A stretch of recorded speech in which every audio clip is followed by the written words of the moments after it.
Passing the AWS Developer Associate exam isn't really about memorizing dozens of AWS services. The real challenge is knowing which service to choose, why you would choose it, and how multiple AWS services work together in a production architecture. Why Lambda instead of EC2? When should an application use SQS instead of SNS? Where does DynamoDB fit? And how do IAM, API Gateway, CloudWatch, and CI/CD connect everything securely? That's exactly what we're going to build throughout this masterclass.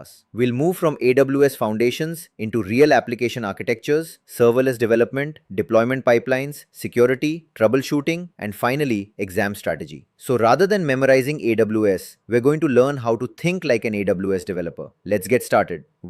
Welcome to the AWS Certified Developer Associate DVA-C02 Masterclass. If you're preparing for this certification, there's one important mindset I want you to have from the beginning. Don't treat AWS as a giant list of services that you need to memorize. Instead, think about AWS as a collection of building blocks that solve different architectural problems. Throughout this course, we're going to connect those building blocks. We'll begin with cloud and identity foundations. Then we'll move into compute, storage, databases, networking, deployment, security, and observability. And eventually, we'll bring everything together using serverless architectures and services such as Lambda, API Gateway, and DynamoDB. But we're not stopping at definitions. We'll look at how these services interact, where they fit into application architecture, and how AWS expects you to reason about them in the DVA-C02 exam. The complete course contains 60 teaching slides organized across 6 modules with knowledge checks built into the journey. And because this is developer focused, I strongly recommend that you don't just watch. Create an AWS free tier account and reproduce the concepts yourself as we progress. Reading about AWS helps. Building with AWS makes the concepts stick. Imagine you're building a SaaS application. Your API might run through API Gateway and Lambda. User data might live in DynamoDB. Files could live in S3. IAM controls what each component is allowed to access. CloudWatch tells you when something goes wrong. Instead of studying those services independently, this course teaches you to understand the architecture connecting them. By the end of this course, I want you to be able to do much more than recognize AWS service names. You should be able to reason about complete systems. Let's start with serverless applications. A very common architecture combines API Gateway, Lambda, and DynamoDB. API Gateway exposes your application interface. Lambda executes your business logic, and DynamoDB provides scalable persistence. But production applications rarely operate as one synchronous request chain. Sometimes components need to communicate asynchronously. That's where services such as SQS, SNS, and EventBridge become important. They allow us to build decoupled, event-driven architectures.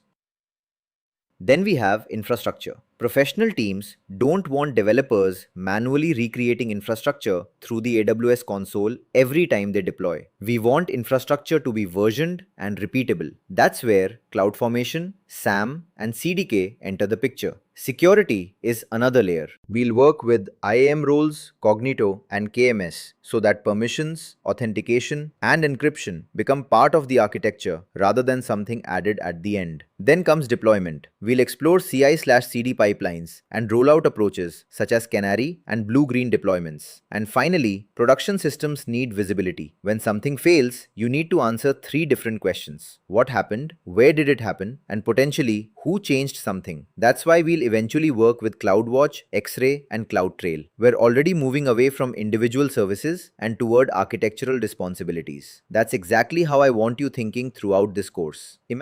Imagine an e-commerce API. API Gateway receives an order request. Lambda processes it. DynamoDB stores the order. SQS can queue downstream processing. IAM controls service permissions. CloudWatch provides operational visibility. The important skill is understanding why each component exists.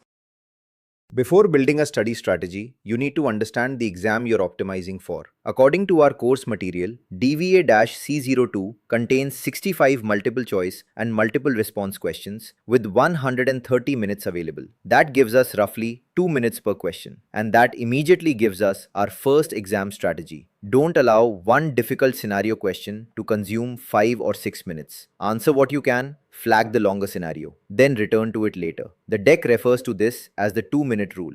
The scoring range shown here is 100 to 1000 with a passing score of 720. More importantly, the course describes the scoring as compensatory. That means we are not treating every exam domain as an independent pass or fail section. Now look at the domain weighting. Development with AWS services 32%, security 26%, deployment 24%, and troubleshooting and optimization 18%. This distribution should influence how you study. Nearly one-third of the exam weighting is development with AWS services. That's one reason Lambda, DynamoDB, API Gateway, and the surrounding development ecosystem deserve serious attention. Study according to exam weight, not according to which AWS services you happen to enjoy. One note, the supplied deck also states that roughly 50 unscored pilot questions are mixed into the exam. Because this is an exam detail claim that can change, verify current exam policies against AWS's latest official exam documentation before relying on that number.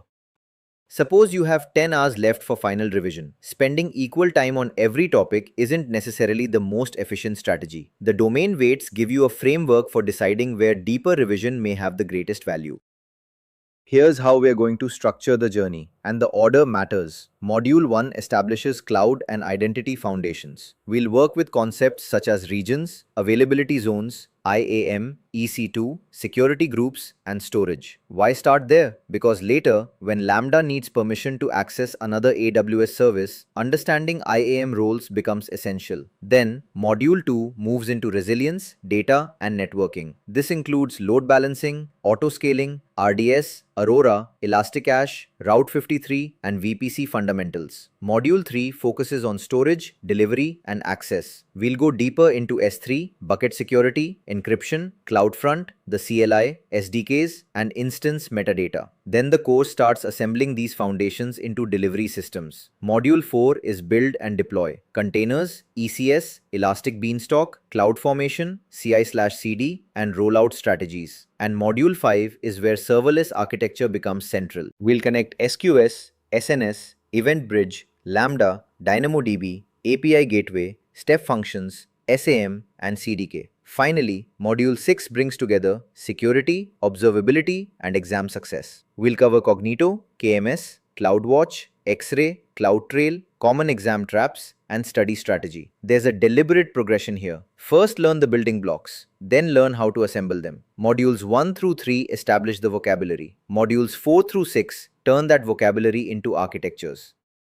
Think about learning Lambda. Knowing how to create a Lambda function isn't enough. A production Lambda may need an IAM execution role, access to DynamoDB, API gateway integration, CloudWatch logging, and deployment through SAM or CDK. The earlier modules provide the knowledge needed to understand that architecture properly. This is one of the most useful mental models in the opening section. Instead of trying to memorize 30 AWS services independently, group them according to the job they perform. There are 6 buckets. First, compute. Think about one question. Where does my application actually run? That's where services such as Lambda, EC2, ECS, EKS, Elastic Beanstalk, load balancing, and auto-scaling appear in the course's compute grouping. The mental keyword is run. Second, storage and CDN. S3, EBS, EFS, and CloudFront. Think, store and deliver. Third, databases. DynamoDB, RDS, Aurora, and Elasticache. Think, store and query application data. Fourth, integration. This is where architectures become connected. SQS, SNS, EventBridge, Kinesis, API Gateway, step functions, AppSync. Think, connect. Fifth, security and identity. IAM, Cognito, KMS, Secrets Manager, and STS. Think, secure. And finally, build and operate. CloudFormation, SAM, CDK, AWS Developer Tooling, CloudWatch, X-Ray, CloudTrail, Route 53, and VPC are grouped here in the deck. Think, deploy, and observe. Now here's the important part. This classification isn't meant to be a perfect AWS taxonomy. It's a reasoning framework. Some services can participate in more than one architectural responsibility. What matters is that when an exam scenario gives you a problem, you first identify the job that needs to be done. Need asynchronous decoupling? Start thinking integration. Need authentication or permissions? Start thinking security and identity. Need application execution? Start thinking compute. Need persistent data? Start thinking storage or databases. That mindset is much more powerful than memorizing a list of product names. Imagine a requirement says, we need to accept API requests, execute business logic without managing servers, and persist user records. Don't immediately search your memory for random AWS services. Break the requirement into jobs: API interface, integration to API gateway, execute code, compute to Lambda, persist application data, database to DynamoDB. Now the architecture begins to reveal itself. We've established 5 important ideas. First, this course is about understanding AWS architectures rather than memorizing isolated services. Second, our target capabilities include serverless development, event-driven architecture, infrastructure as code, security, deployment, and observability. Third, the exam blueprint should influence how you prioritize your preparation. Fourth, the 6 modules intentionally progress from foundations into architecture. And finally, when AWS starts feeling complicated, organize services according to the job they are performing. Run, store, connect, secure, deploy, observe. Before continuing into the next module, create an AWS account suitable for hands-on practice if you don't already have one. Then try a simple exercise. Take 5 AWS services you already know and classify each according to its primary architectural job. The goal isn't memorization. The goal is building the mental model. If you're preparing for AWS DVA-C02 and want practical explanations instead of service definition memorization, subscribe to the channel. We'll continue building this architecture step by step until the individual AWS services start connecting into one coherent system. I'll see you in the next lesson.